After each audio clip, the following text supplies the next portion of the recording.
Today, I'm sharing 5 functional planning ideas for carrying tasks from previous weeks so you can stop rewriting those to-do lists.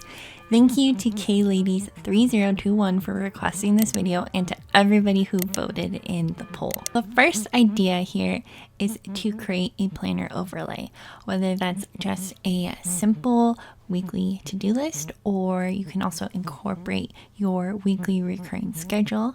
And I'll share how to make this overlay in next week's video. But the idea of this is that you can write on these overlays using a wet erase marker, not a dry erase marker because that would come off.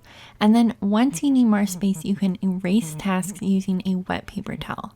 And the advantage of this overlay is that it can be transferred from week to week in your planner, but you can also see through it to see the tasks that you have scheduled for each day. Back in 2016, I made this for my school planner and it had my weekly schedule on it too. But I want to show you in the video that I'm posting next week an easier, more updated version to make. The next idea is keeping your to-do list on a separate sheet, and there are different techniques for this. So one example is Harvard Business Review's technique using 3 distinct lists and a calendar. More specifically, list number 1 is for important, non-time sensitive projects. List number 2 is for tasks to be completed today, and list number 3 is a not to-do list, along with a calendar to block out time for important tasks.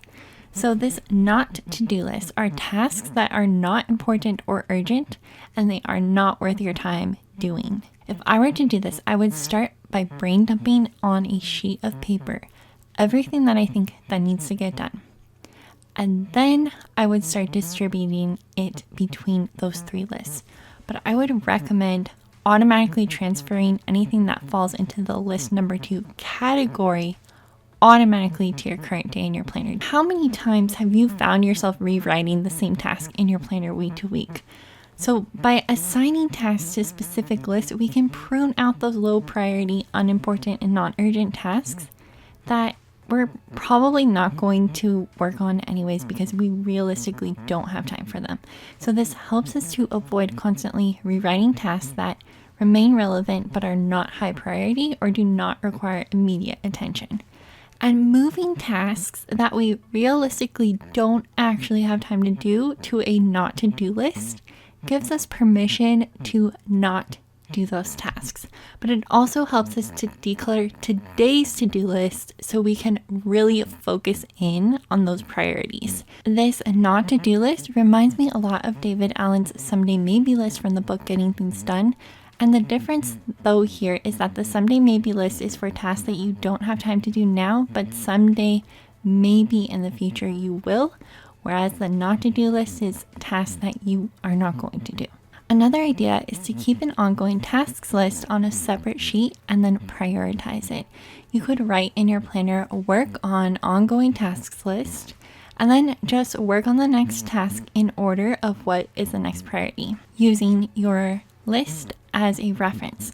I would use an erasable pen when prioritizing that list because your priority rankings will change as new items are added to the list.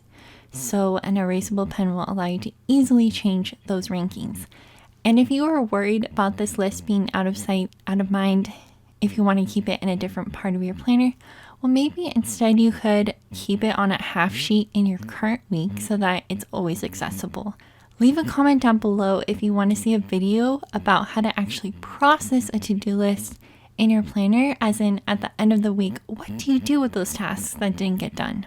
Another idea is to keep a running task list on a sticky note that you transfer from week to week. I did this in my work planner in 2020. The disadvantage of this, though, is that your sticky note can lose its ability to adhere to the page. Obviously, if you wait too long to complete the task, you transfer it to too many weeks. Also, you have a limited amount of space on that sticky note, and you'll probably run out before all the tasks are completed. So there are definitely drawbacks. And the final idea is to write your tasks onto repositionable stickers that can be moved 25 times without losing their stickiness. And then that way you can transfer or migrate to-dos and tasks week to week without having to rewrite them. You can learn more about those stickers by watching this video next, and I'll see you next Saturday. Bye!